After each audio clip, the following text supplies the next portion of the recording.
Welcome to the Terrible Podcast with your hosts, sports journalist David Todd, and from SteelersDepot.com, Dave Bryan. Just a couple of Daves, chillin', talking Steelers. Now, here's Dave and Dave.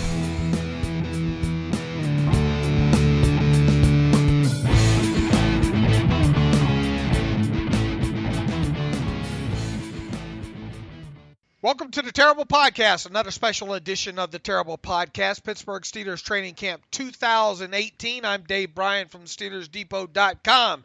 It is Wednesday, August the 1st. It is 6:30 in Las Vegas, and that means it's 9:30 where my co-host is just outside of Pittsburgh, Alex Kozora, fresh off another visit to Latrobe and Saint Vincent College.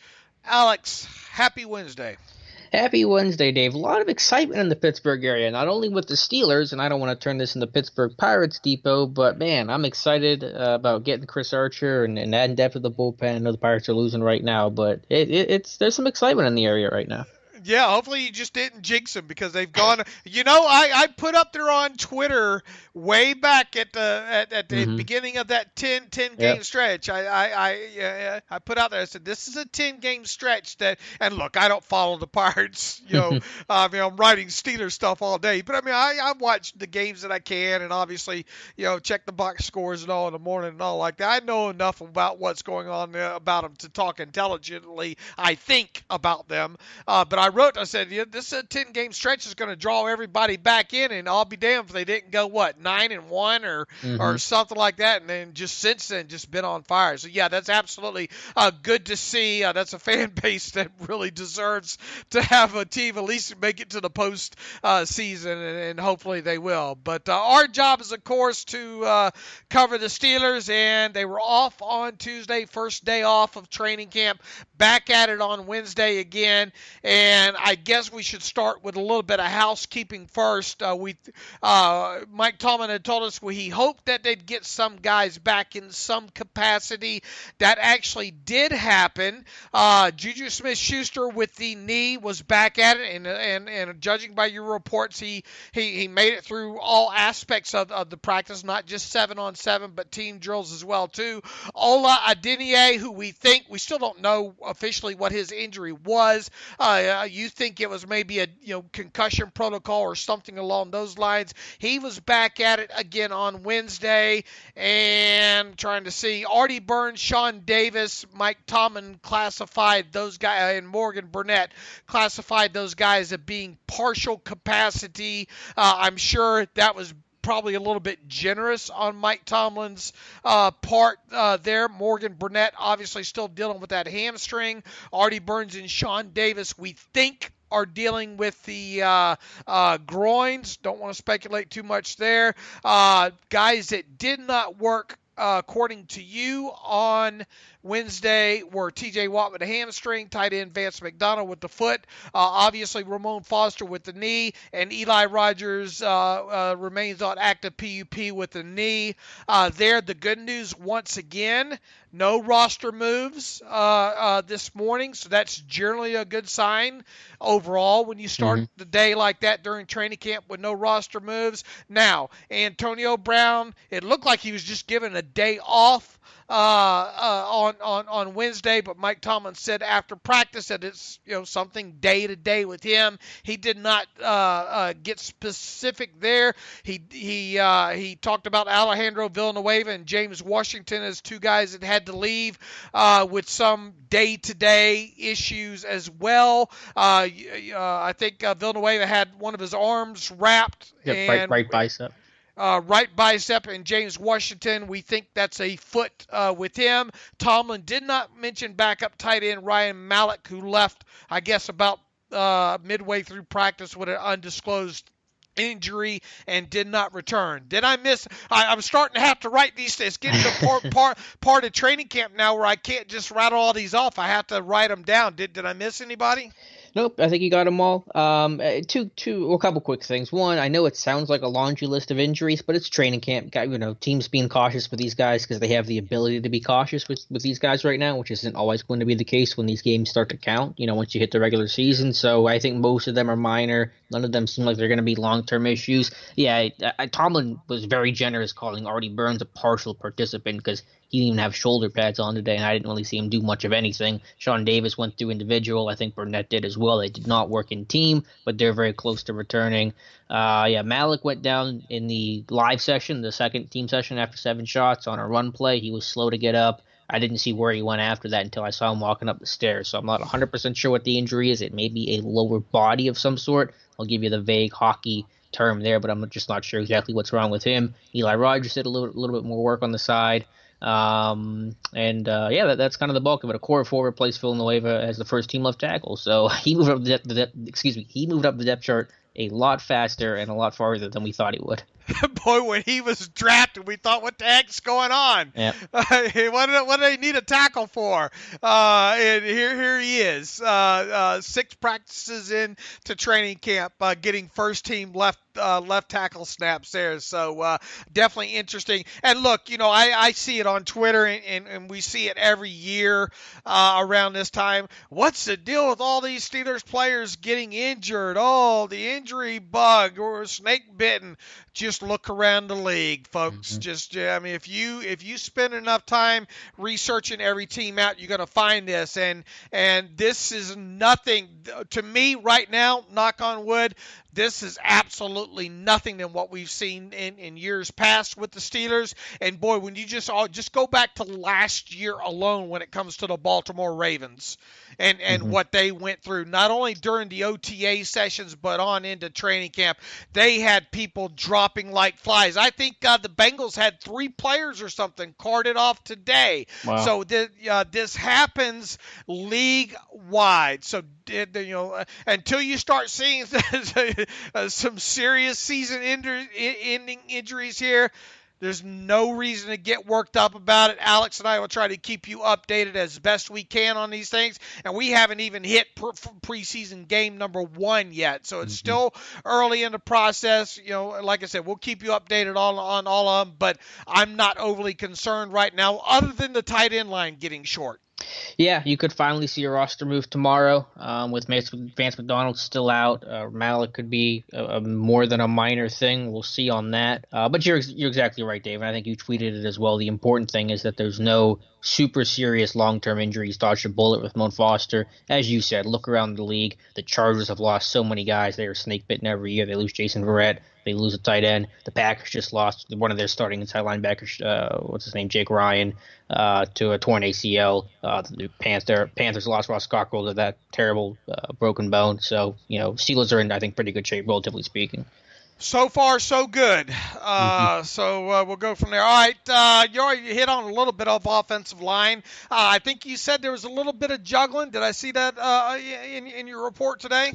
Yeah, there was. We're getting to the point of camp where, coming off the off day, guys are going to start moving around, and of course the injuries probably play a factor in that as well. I guess I don't have a super great rotation because I kind of saw it midway through practice, but we're seeing Larson Graham get work at center. We're seeing Matt Filer kind of play everywhere. He played least left guard, I think maybe some right guard as well. Then he kicked to right tackle. A core four is playing left tackle and right tackle today. Same with Jake Rogers. RJ Prince got kicked inside, was playing right tackle. Now he's at right guard. So we're getting to the point where guys are kind of getting flexed out and getting comfort at other spots. And again, for a guy like Larson Graham to have that center guard versatility is huge for him. Filer, we know, is going to be a swing guy. And, I think Prince is a better guard than he's a tackle. So I'm kind of happy that he's kicked inside right now.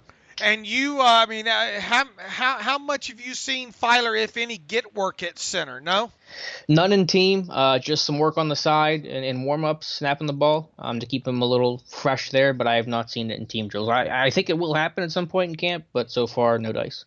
All right, so if you were to tell me what you expect, I'm not going to hold you to this, but if you were the rotation at center right now for the first preseason game, it would obviously go Pouncey, and we're not. I mean, we might If he see even that for plays, yeah. right if he even plays, be 6 snaps or something Yeah. like that. BJ Finney maybe, and that's kind of up in the air right now with Ramon Foster. So, is it going to be Graham? That's a good question. I don't think Finney will do it week 1. I think they're going to focus on guard snaps because you want to get him as much time as there as possible with the Foster injury. I mean, you hope and I guess maybe assume he's going to be back week 1, but you're not sure yet. So I think you want to give him the reps at left guard. The options for the second team center would be Parker Collins and Patrick Morris. Collins shifted to left guard today, but he's on center to start camp. And then Graham. So those are your other 3 guys plus Filer that are capable of it. My guess it'll be Parker Collins, but maybe Morris can make a move by then. I think he's having some better practices than Parker Collins. You think Collins starts? He could if they're going to hold Pouncey out, which I think is entirely possible. Yeah, you could see because Finney's got to play left guard, so that'll be a fun one. Unless they do Filer at guard and Finney at center, but I guess we'll find out. Right, and that, I mean, we're assuming that's assuming Roethlisberger and some of these guys don't play, in the opener. I mean, you're obviously not going to put Collins with Ben. Exactly. God help us. Yeah, I'd tell Coach that's not happening right there. But definitely, it'll be a talking point for sure. I think for us come that first preseason game. Oh, by the way, did you know there's a preseason game tomorrow night? I know you and David Todd were making bets on it, you crazy kids. It's a preseason game. Talking about lines. Hey, degenerates are going to degenerate, right? It's your license plate, isn't it? Absolutely. Okay. Outside, let's go from there to. I mean, there's probably not much to report about tight ends, right? Yeah, I honestly don't have. I have much more for the defense than I do the offense today. Tight ends really nothing. You have McEver, you have Jesse James, who's fine, and Malik and McDonald. So like you said, lines are short there, and if they're going to miss tomorrow, then you may see a move because you have James, McEver, and Scotland Williamson, and I think those are the only 3 that are healthy right now. Lord, they're going to have to make a move. Yeah, credit to Jesse James. This dude never misses a practice. I don't know how he does it, but he's one tough hombre. I was thinking about that day, and I was thinking about bringing it up with you tonight, but I didn't want to jinx it. But now that you have, now it's my fault if something happens. Yeah, now it's your fault there. Not that I believe in jinxes or Madden curses or anything, but okay, running back.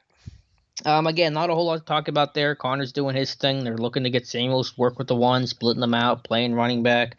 The other guys haven't been super impressive. Stephen Ridley, I did my training camp stats, and, for people that read that, I don't get too up in arms one way or the other about, good, bad numbers, but clearly, Ridley is kind of the known commodity, and until coming up to today's practice, he only had 8 carries, while James Conner had, I think, 24, and Jalen Samuels had 23, so we obviously know who they want to get long looks at, but I think Ridley's a guy that you want to take an even closer look at and see what else he can do besides being a runner, and if he can try to carve out some sort of role with this team temporarily as a 4th running back, perhaps. I'm not sure, but it's one guy that I think maybe should get some more playing time that he hasn't, and it's obviously gone to Conner and Samuels.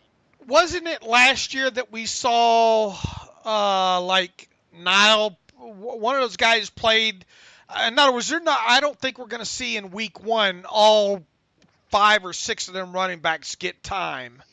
Didn't we see like Nile playing either like the first or second game in Tucson? In other words, they all didn't see time. Now, what one didn't do in the backfield, they obviously, I think, got some special teams time. Sure. I can't remember specifically, but that's kind of what you would expect. I would expect maybe to see some Connor and some Samuels, and then, or really, to be honest with you, maybe even we see Toussaint or Ridley start. Mm-hmm. Get a few snaps, and then Connor and Samuel, and then maybe the kid out of Western Michigan, and then maybe some sort of reverse of that in the second week. Yeah, I'm pulling up. You're making me investigate because now I want to know the answer. That's probably why you heard the ad playing. I'm pulling up the box score from last year. 3 running backs looks like got playing time. Terrell Watson at 10 carries. Now Davis with 8. This ad will not play. Okay, we're just going to give up on that. But it was Watson, Niall Davis, and Toussaint that got carries in that first preseason game. But do you have you don't have snaps in front of you, do you? I do not. I'm afraid to touch more buttons because more ads are going to play, and I don't want that. You and those ads. I can at a push of my finger here have these for you against the Giants. What was it? So what were you trying to tell me that you saw that got carries there? Oh, well, for the first preseason game was Watson, Toussaint, and Nile Davis were the only three running backs that registered a carry. Okay, and that's kind of what. Yeah. So to your point, you're probably not going to get. They might get some reps, but they won't all get carries. I'll tell you a snap. So Watson had 18 in that game. Toussaint had 12. And I don't see Nile Davis. Are we sure Nile Davis had carries in that game? Was there another running back that got snaps that game? The Giants game?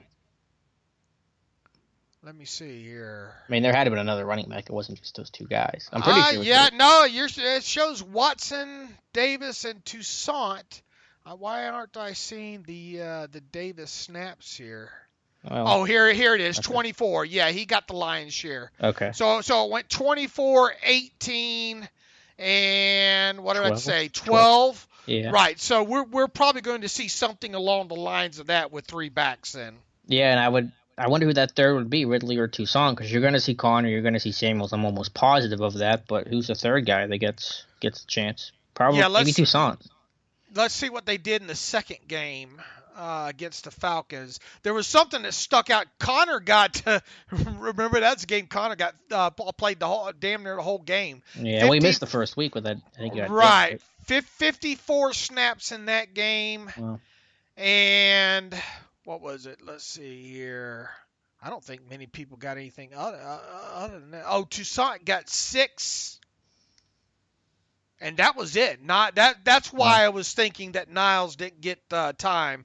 So I had it flipped wrong there. But, yeah, Nile Davis did not see any offense time in that game. He did see 7 special team snaps in that game. And remember the Williams kid? What was it?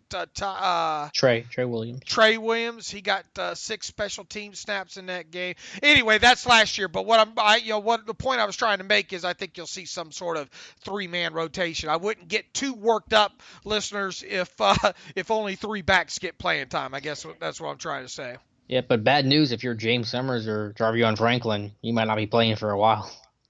Yeah, I mean, and that's going to happen, right? I mean, yep. It's life. I mean, they're not going to get a lot of snaps. Period. Guys like Franklin and Summers, they just probably aren't going to get the snaps there. And even with Le'Veon Bell up, not in camp because I mean, once again, you want to see as much as you can of that. I think at least out of Connor. Now, does Connor need to play 20 snaps? No. Mm-hmm. But you want to see a good 10 or 12, right? Yeah, I mean, it just depends how many carries he can get, but I would like to get him at least 5-6 carries, start building a body of work and something to evaluate by comparing year 1 to year 2. All right, on to wide receivers. DHB still has speed. He burned Hayden downfield for a long completion. He caught the football, so that's fun. Damon Patterson, I know we've praised Patterson a lot, rightfully so. He's gotten a lot of buzz from ourselves and other media outlets, but a little tougher day-to-day. Some back shoulder throws that admittedly were difficult to catch, but, couldn't connect. And then he had one, he beat Brian Allen down the right sideline. He burned him pretty bad, but it was a great throw from Josh Dobbs, but right through Patterson's hands. So disappointing you couldn't finish that one. I mean, all receivers drop balls sometimes, but maybe a quieter day considering where we've been at with Damon Patterson.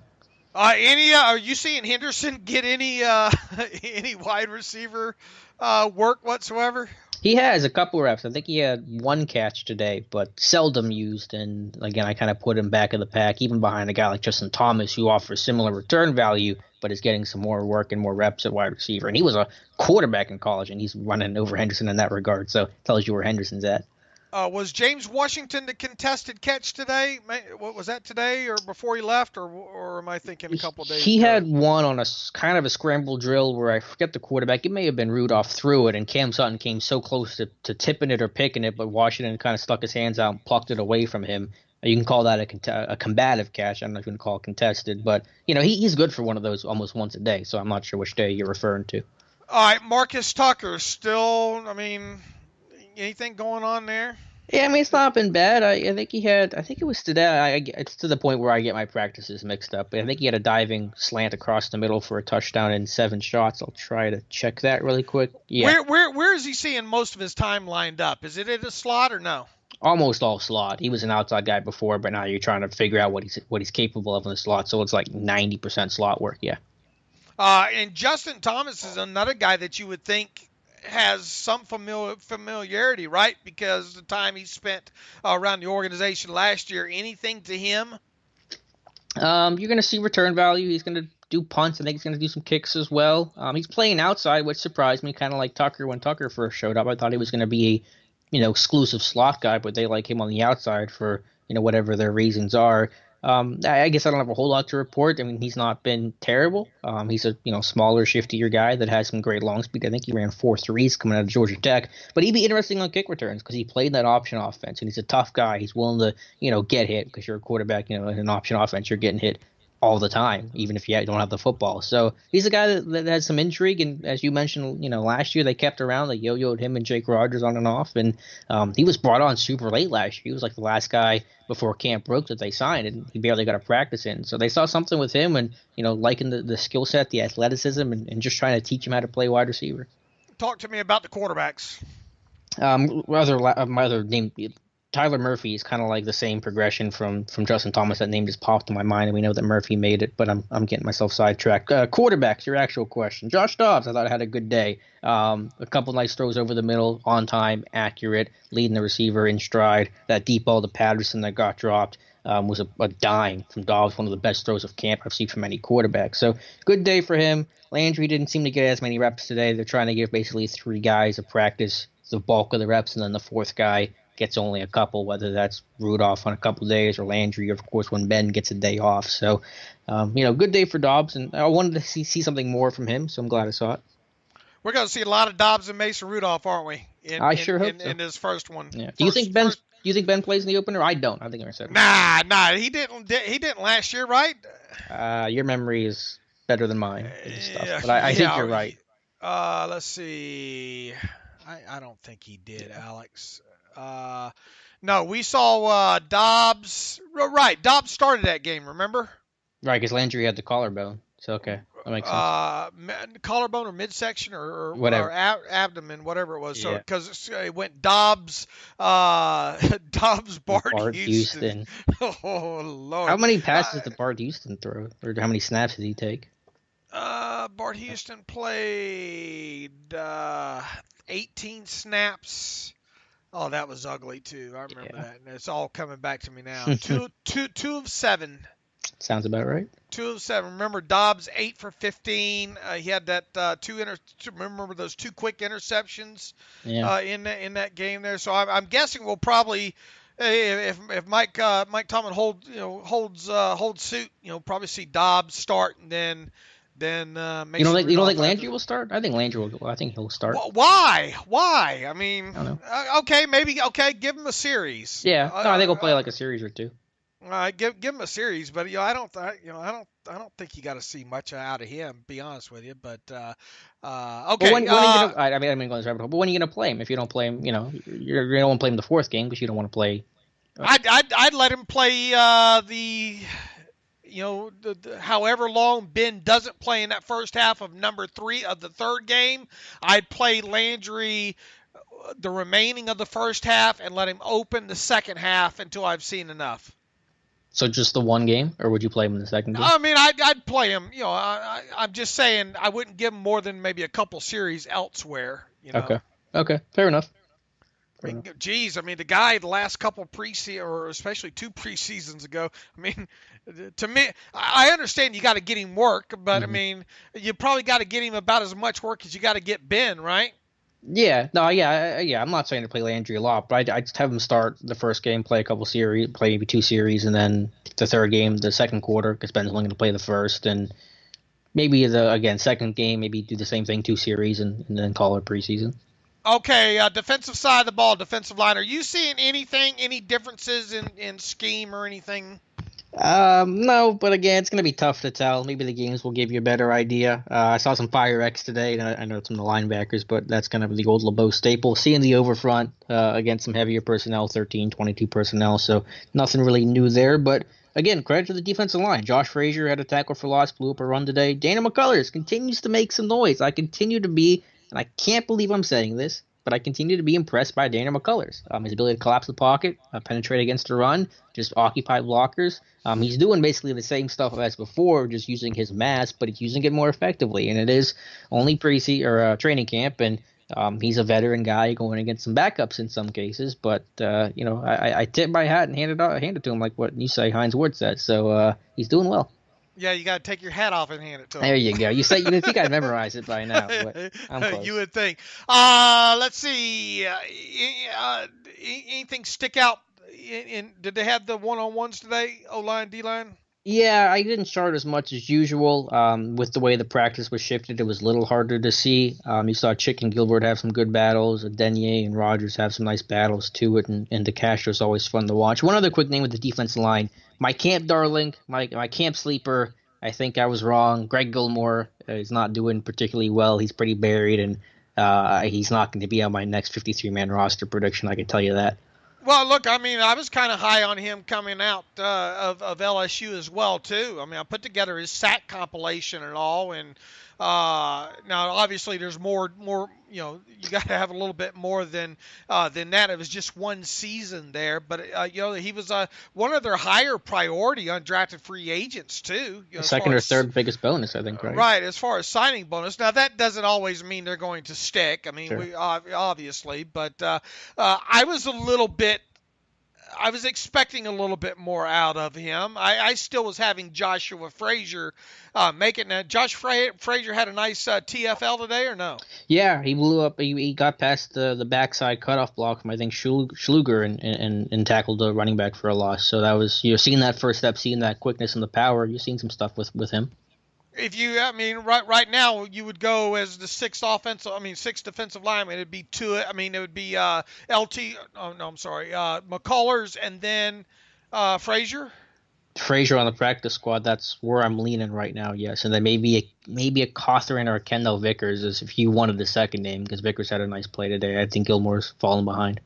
Or Casey Sales. I forgot about Casey Sales. He's doing well too. So you think? You're if you made a 53 right now, McCullers would be on it. Yes, and again, I can't believe I'm saying that, but yes. I don't know. We've had some talks about Landry Jones in the past. Landry Jones. Who would have known that? 3 years ago, we'd still be talking about Landry Jones, Right. He obviously surprised a lot of it. And yeah, look, he's not, we get it, folks. He's not going to the Pro Bowl, blah, blah, blah. But he's made considerable strides to player he was first couple of seasons in Pittsburgh. I'm not buying it on McCullers. I'll believe it when it happens. But, okay, fair enough. I can't wait to see. We'll definitely analyze his play during the preseason here. Outside linebackers, Denier back. Obviously, Watt not there. Talk about it.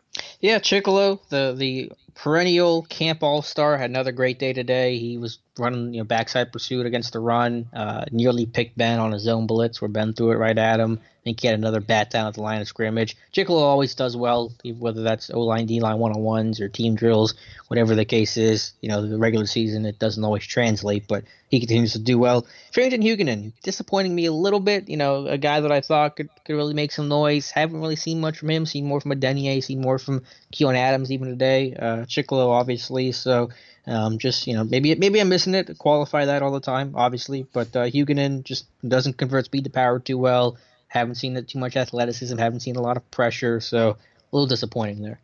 Watt's obviously not practicing right now, but is Dupree pretty much all of his reps coming on the right side now? Yes, I almost say exclusively. I swear I saw once today that Chicolo and Dupree flipped. Maybe it was a mirage and I saw something wrong, but based on my notes, it felt like that they had switched sides. But other than that possibility, they're playing Watt left and Dupree right, and they are not changing. And they need the reps there anyway, so that maybe it will change. I'm sure they're capable of it once the season starts, but they're getting the reps at their new sides. And I know it's probably hard. I mean, some of these things stick out on tape more so than they do probably live. And I know I don't expect you to kind of focus on it. But have you noticed his get off being any, about the same by being on the right as opposed to the left? Because if there's one thing he had going for him so far in his career, it's that he occasionally can get a nice jump. Yeah, no, you're right about that. I'm not sure if it's better or not. I mean, I've seen some bend. I don't know if that's just from the matchup he's facing or what. I mean, I feel like he's turning the corner a little bit better. But like you said, for a guy like him that's practically a veteran at this point, I want to see it in game action. I don't know how well I can gauge it just off of 11-11 in practice. But, he's had a fine camp. And like you said, gold star for staying healthy. Amen. I mean, 6 practices now. I mean, has that happened with him? I mean, going back to probably not. Going back to his rookie season. I mean, bless his heart. I mean, he needs every rep he can get. Talked about that constantly since camp opened and a little bit before as well too. Do you agree with David? I assume you listened to David Todd and me this morning. I mean, if there's one position you think that gets added to right before the start of the regular season, I mean, it has to be outside linebacker, right? Yep. As soon as you asked that question, that's where my mind went. I know that's where David Todd and you guys kind of landed on. I heard that John Simon's actually having a decent camp with Indy, so I don't know if that's how much that's going to affect his status or not. But again, the name to watch for if he gets cut, and I guess maybe even Shane Ray. Now that he didn't start the year on PUP. He's avoiding wrist surgery. Probably still a bit of a risk there, but that kind of brings it back to Shane Ray a little bit. Yeah, it's too bad we don't have Shaquille Barrett. Yeah, your white horse. Yeah, that. We'll cry another day about that. I said white horse. I think it's white whale. Isn't that movie? I'm dumb. I don't know what I'm saying. You're missing. You're mixing up your what do they call them? Cliches there. Yeah. Inside, we had a little surprise Bostic today. Yeah, he got the majority of the time with the ones, which is kind of the reverse of what's happened with Medikevich. And really, it shouldn't be a surprise because it's not like Medikevich is going to just walk away with this thing. They're going to move guys around the way that they move guys in the offensive line groups. And they want to give Bostic now a longer look. You don't want to flip guys so much back and forth day to day that a guy can't get into a group. And now that Medikevich has had the first 5 practices, coming all again off the off day, you're putting Bostic in that role now, seeing how he does. So, I don't think this battle is going to be decided until after the 3rd preseason game. I think they're going to take as long evaluation as they possibly can with these guys and, put them in different situations and see how they respond. So this battle is far from over. Matt Golombos, I mean, he's been quiet so far. Where's he running in the pecking order? Oh, man, here's the weird thing. They moved Darnell Leslie inside, which I guess is fine. They have the evaluation. I don't. But that gives you a lot of inside linebackers. And yes, it's a weaker group and you want to see guys, competition make everyone better. But you're talking like 4th team because when everyone's healthy, which they I think pretty much have been, you have Kelsey and Golombos as your 4th team guy. So it's just hard for them to get many reps. And I haven't seen much from Golombos in camp. So, in other words, you're telling me that could be a position if they need a spot here pretty soon that goes first. It would make some sense. They're pretty heavy and they're healthy right now. But real other quick notes for the inside group. Vince Williams had a nice day. No big surprise there, but he flew around against the run. Leslie, he's been a little bit quieter lately, but maybe there's some lack of reps. I think they are trying to mix Kelsey in a little bit more often now. And Matthew Thomas continues to show athleticism, being able to make plays in coverage. He had a pass breakup today. Okay, defensive backs. Again, Cody Sensabaugh. Cody shut down Sensabaugh. I think 0 for 3 when targeting him in 7 shots today. He wants to make this roster, no doubt about that. Brian Allen had a breakup. Cam Sutton, football IQ. I just love his football IQ, his ability to play different positions. Even play some safety if you have to. And then just watching him one-on-ones. I tweeted it out. I wrote about it. But if you haven't seen those yet, it was one-on-one goal line work. He was head up against DHB. Right on the snap, he jumps inside to take away the possibility of the slant from DHB because obviously, goal line work, you're getting either slant or fade. So he jumps inside to take away the slant. DHB tries to run a little out and up down the left sideline. Sutton smothers it, breaks up the pass, incomplete. So just the intelligence and the trust they have in him for a year 2 guy and a year 2 guy that missed training camp and missed the first half of last year, I think is pretty unique and pretty rare, and it speaks to how smart he is. And you saw that football intelligence on that rep. The new William Gay.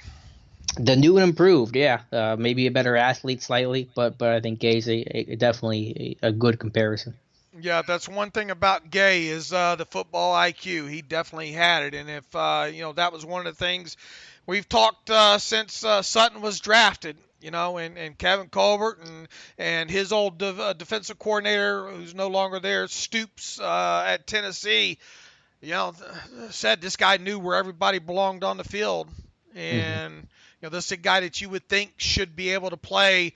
Really, every hopefully know at least every position in that secondary.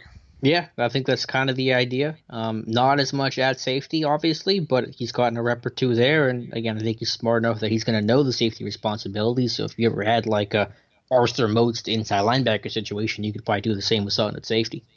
Mike Tomlin had some encouraging things to say about Terrell Edmunds today. I guess when it goes as far as what Mike Tomlin considering good, praising out of Mike Tomlin. He says he was asked if his athletic ability has manifested itself to him so far throughout the team's practices, and Tomlin says yes, and it should. He's a 1, meaning a first-round draft pick. Those 1 characteristics should show up routinely. Would you concur?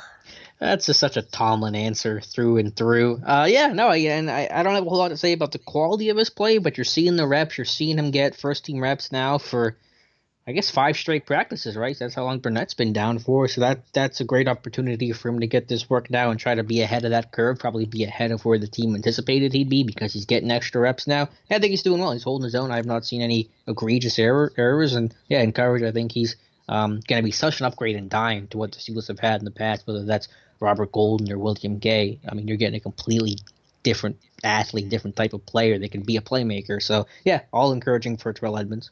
All right, anything else? I got one other question to ask you before once you're done with the defensive backs.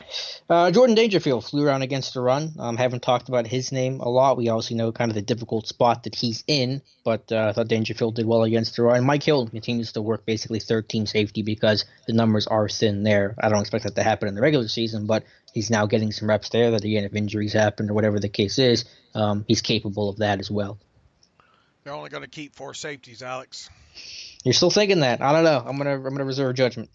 All right, that's where I am leaning and have been since camp open. Now I wasn't beforehand, but I kind of am now. Okay, what I was going to ask you is physicality, tackling session, live sessions.